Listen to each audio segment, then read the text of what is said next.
Bonjour à tous, c'est Théo, merci à tous d'être là pour cette toute nouvelle vidéo. Pour cette vidéo, un nouveau point météo sur la tempête Bella de dimanche. Effectivement, cette tempête a déjà un nom et normalement elle devrait s'appeler Bella. Voilà.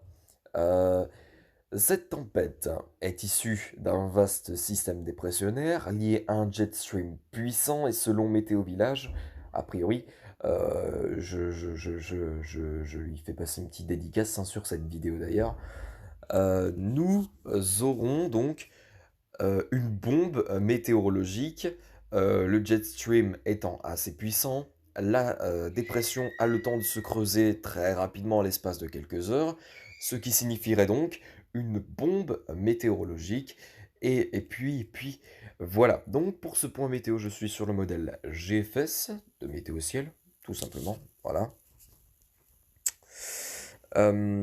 Et on va avancer donc le temps.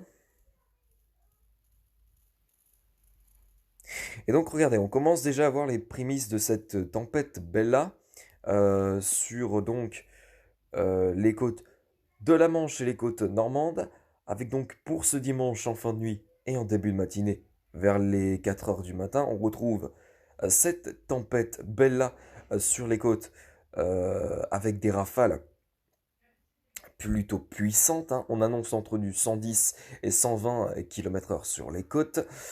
Euh, voilà, voilà. Ensuite, eh bien, dimanche matin, on retrouve cette tempête qui commence à faire rage sur les côtes du Finistère, avec donc toujours des rafales autant puissantes, hein.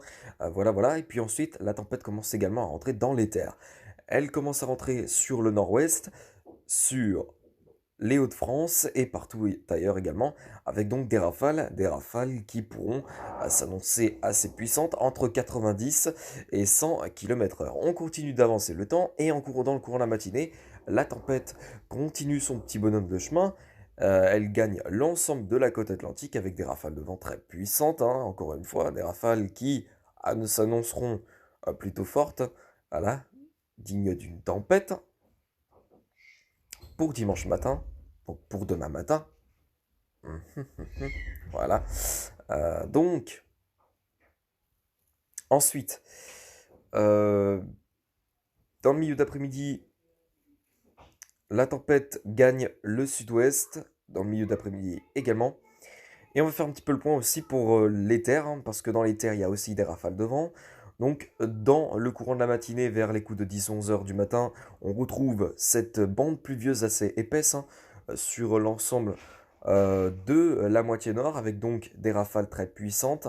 On annonce entre 80 et 90 km/h, voire 90 à 100 km/h, notamment sur les zones touchant les Hauts-de-France et le bassin parisien, a priori, et la Haute-Normandie également. Voilà. Ensuite, eh bien, dans le début d'après-midi, on retrouve cette bande pluvieuse assez épaisse du sud des Pays de la Loire aux Ardennes, avec donc des rafales encore très puissantes, entre 80 et 90 km/h dans les terres, voire localement plus. Voilà. Puis ensuite, on retrouve dans le milieu d'après-midi ces rafales de vent dans les terres qui vont commencer à faiblir petit à petit, et les rafales de vent pressenties seront maintenant de l'ordre de 70 à 80 km/h, donc beaucoup moins violents que lors de la matinée, et du milieu d'après-midi également. Voilà. Ensuite, sur les côtes, ça va également se calmer en fin d'après-midi, début de soirée. Mais regardez, regardez bien, on a une nouvelle tempête prévue les poteaux pour lundi. Lundi matin, la tempête commence à arriver sur les côtes bretonnes en début de matinée vers 7 heures du matin, a priori, avec donc des rafales de vent puissantes, des rafales qui vont être de l'ordre, a priori, dans la tempête, qui pourrait être malgré tout plus violente que la première. Ça, c'est possible, hein. C'est une possibilité. Alors, personne ne la voyait venir, cette tempête, hein, effectivement, puisqu'elle se présentait sous une forme plutôt classique de coup de vent. Bon, a priori, selon maintenant le modèle GFS, maintenant, ça a évolué en tempête pour ce lundi. Voilà, voilà. Donc, 2 tempêtes en une journée. Donc, voilà, voilà. La saison des tempêtes est bel et bien lancée, hein, voilà, il faut le dire. Euh, et puis donc, vraiment, voilà, on voit vraiment qu'en début de matinée, vers 7 heures du matin, on retrouve donc le système dépressionnaire, la tempête sur les côtes bretonnes, les côtes du Finistère, avec des rafales qui, au loin, au large du Finistère, sont plutôt intenses. On pourrait atteindre, je pense, des valeurs comprises entre 130 et 140 km/h. En tout cas, je pense que c'est ce que le modèle Arome va dire. Il faudra aussi préciser euh, la direction de la tempête, parce que la première tempête, selon le modèle arpège, c'est un peu flou, hein, un peu flou. Entre le modèle GFS et arpège, c'est un peu flou, effectivement. Pour le modèle GFS, la tempête, elle prendrait le temps de traverser les côtes atlantiques et les côtes aquitaines. Pour le modèle arpège, la tempête toucherait plus les côtes aquitaines que les côtes atlantiques.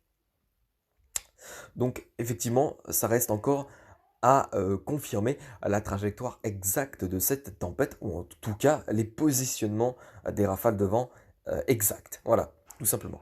Parce que la trajectoire de la tempête, on la connaît, mais le positionnement des rafales de vent, on les connaît beaucoup moins. C'est encore beaucoup flou en concernant ce paramètre. Donc, ensuite, eh bien, dans le courant de la matinée, cette tempête continue sa progression. Elle gagne l'ensemble de la côte atlantique avec des rafales de vent très puissantes, encore une fois. Et puis ensuite, eh bien, se dirige vers le sud-ouest en milieu d'après-midi. Le tout, c'est que dans les terres, le truc, c'est que dans les terres, les rafales de vent ne devraient pas être si énormes que ça. On devrait enregistrer des pointes entre 75 et 80 km/h dans les terres, mais pas plus non plus dans les terres. Ça devrait être plus violent sur les côtes, en tout cas. Voilà. Et puis donc, voilà. On va regarder maintenant la pression atmosphérique. Tac. Donc là, pour l'instant, on est sous l'influence d'un anticyclone dans l'ouest, hein, vraiment, avec donc vraiment ce champ de haute pression très visible, très significatif, hein. On voit ici vraiment que l'anticyclone est présent sur le golfe de Gascogne ou sur le proche Atlantique, comme vous voulez. Voilà. Et plus on avance le temps, et plus on verra que l'anticyclone aura tendance à se rétracter à cause eh bien, de ce vaste système dépressionnaire qui va prendre la place de l'anticyclone. Et on voit très bien que les pressions atmosphériques vont également chuter d'un seul coup. En l'espace de quelques heures, on atteindra euh, des pressions atmosphériques de l'ordre de 970 à 975 hectopascales hein, sur l'ensemble du territoire. Et on voit très bien hein, demain en fin de nuit et en début de matinée que les isobars vont vraiment se resserrer sur les côtes normandes et les côtes de la Manche, ce qui aura donc pour,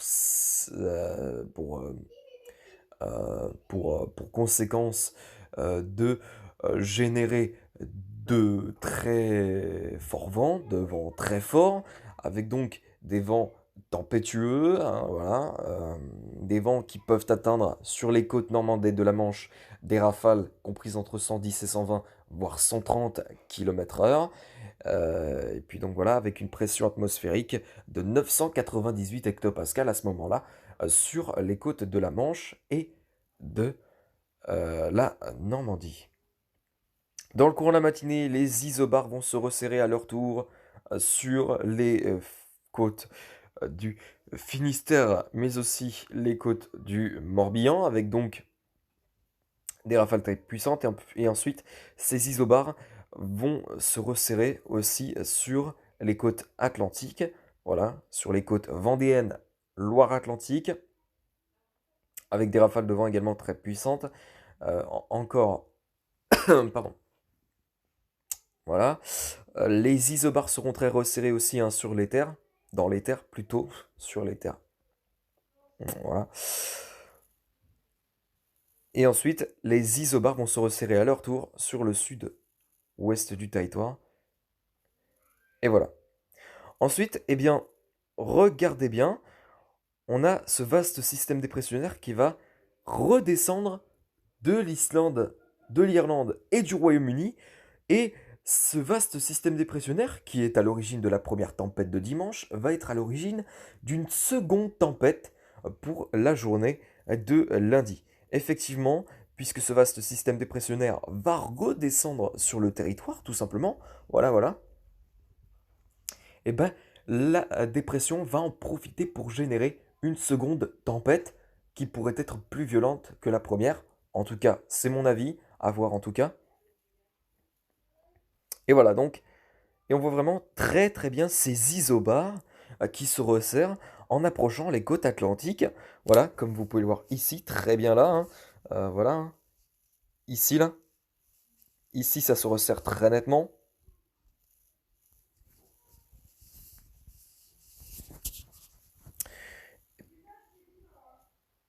Ensuite, les isobars vont se resserrer très nettement dans le courant de la matinée sur l'ensemble de la côte atlantique.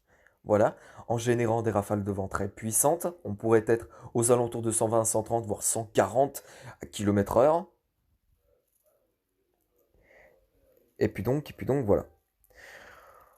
Donc, on aura a priori deux tempêtes pour dimanche et lundi.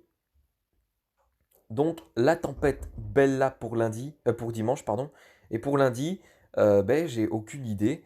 A priori, la tempête devrait être d'un nom euh, anglo-saxon, a priori, puisque c'est vraiment ici que la tempête elle a débuté en premier. Donc je reviens tout de suite et on va voir, je vais voir quel sera le nom de la tempête de lundi, a priori. Je reviens tout de suite. Donc, la tempête de lundi, les poteaux, devrait s'appeler Christophe. Voilà, la tempête de lundi devrait s'appeler Christophe. Euh, donc, la tempête de demain s'appellera Bella. Et la tempête de lundi devrait s'appeler Christophe. Voilà, tout simplement. Bon, eh bien écoutez, on va se laisser ici pour ce point météo. J'espère qu'il vous aura plu. Il aura été plutôt court, mais plutôt bien détaillé, je pense. Plutôt bien expliqué. J'espère que cette vidéo vous aura plu. Merci à tous de l'avoir suivi. Excellente journée à tous. Et vu qu'on est le 25 décembre, joyeux Noël à tous. Excellente journée. Et à tout à l'heure pour le bulletin météo et pour de prochaines vidéos peut-être. Je vous laisse. Ciao, bye bye.